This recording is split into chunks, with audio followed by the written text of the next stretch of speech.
इनमें 1 करोड़ से ज्यादा बच्चे क्यूरियोसिटी और क्रिएटिविटी के साथ एक्सपेरिमेंट कर रहे हैं।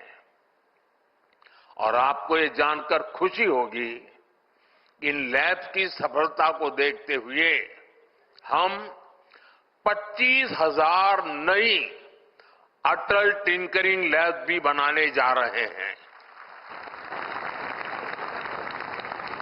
पिछले कुछ वर्षों में देश में सैकड़ों नई यूनिवर्सिटी बनाई गई हैं। 7 नई आईआईटीज और 16 ट्रिपल आईआईटी की अभी बनी चुकी है। नई एजुकेशन पॉलिसी में हमने ये भी सुनिश्चित किया है कि युवा अब साइंस और इंजीनियरिंग जैसे स्टेम कोर्स अपनी स्थानीय भाषा में कर सकेंगे। साथियों, हमारी सरकार की प्रधानमंत्री रिसर्च फेलोशिप युवा रिसर्चर्स के बीच बहुत सफल रही है। इस स्कीम के तहत दी गई ग्रांट्स ने युवाओं की बहुत मदद की है। अब हमने आने वाले 5 वर्षों में 10,000 फेलोशिप देकर देश में R&D को और मजबूती देने का निर्णय किया है। साथियों, ये बहुत जरूरी है कि हम साइंस और टेक्नोलॉजी की ट्रांसफॉर्मेटिव पावर को समझें और साथ ही इन्हें एथिकल और इंक्लूसिव बनाएं। उदाहरण के लिए आर्टिफिशियल इंटेलिजेंस को ही देखिए। आज रिटेल से लेकर लॉजिस्टिक तक, कस्टमर सर्विस से लेकर बच्चों के होमवर्क तक हर जगह एआई का इस्तेमाल हो रहा है। इसलिए हम भारत में भी एआई की शक्ति को समाज के हर वर्ग के लिए उपयोगी बना रहे हैं। इंडिया एआई मिशन में 10,000 करोड़ रुपए से अधिक का निवेश किया जा रहा है। साथियों, भारत आज एथिकल और ह्यूमन सेंट्रिक एआई के ग्लोबल फ्रेमवर्क को शेप दे रहा है।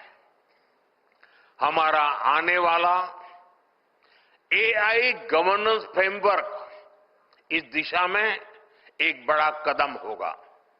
इसका मकसद है इनोवेशन और सेफ्टी को साथ साथ विकसित करना। अगले वर्ष फरवरी में जब भारत ग्लोबल एआई समिट की मेजबानी करेगा तो इंक्लूसिव, एथिकल और ह्यूमन सेंट्रिक एआई के प्रयासों को नई गति मिलेगी। साथियों, अब समय है कि हम इमर्जिंग एरियाज में 2 गुनी ऊर्जा से काम करें। ये विकसित भारत के हमारे लक्ष्य की प्राप्ति के लिए भी बहुत अहम है। मैं आपसे कुछ आइडियाज शेयर करना चाहता हूं। हम फूड सिक्योरिटी से आगे बढ़कर न्यूट्रिशन सिक्योरिटी की दिशा में आगे जाएं। क्या हम ऐसी next generation bio fortified crop विकसित कर सकते हैं जिससे कुपोषण के खिलाफ लड़ाई में दुनिया को मदद मिले? क्या हम low cost soil health enhanced और बायो फर्टिलाइजर में ऐसे इनोवेशंस ला सकते हैं जो केमिकल इनपुट्स का ऑल्टरनेटिव बने और सॉइल हेल्थ को इंप्रूव करें? क्या हम भारत की जीनोमिक डायवर्सिटी को और बेहतर तरीके से मैप कर सकते हैं ताकि पर्सनलाइज मेडिसिन और डिसीज प्रिडिक्शन में नई दिशा मिले? क्या हम क्लीन एनर्जी स्टोरेज जैसे बैटरीज में नए और सस्ते इनोवेशंस कर सकते हैं?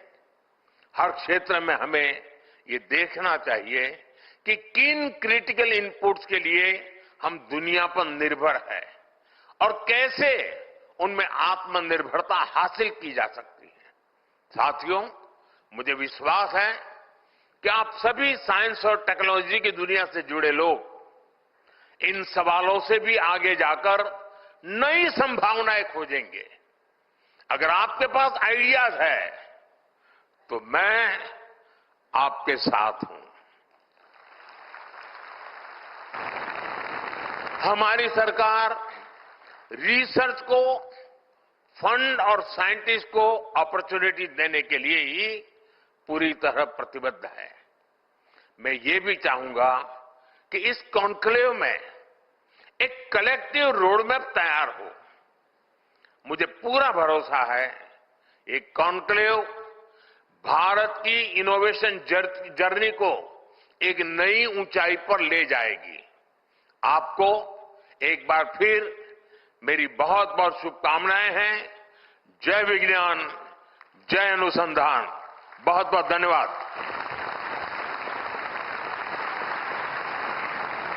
बहुत बहुत धन्यवाद माननीय प्रधानमंत्री जी। आपके प्रेरक शब्दों ने हम सभी के संकल्प को और अधिक दृढ़ कर दिया है एक विकसित, सुरक्षित, आत्मनिर्भर और नवोन्मेषी भारत के निर्माण की दिशा में।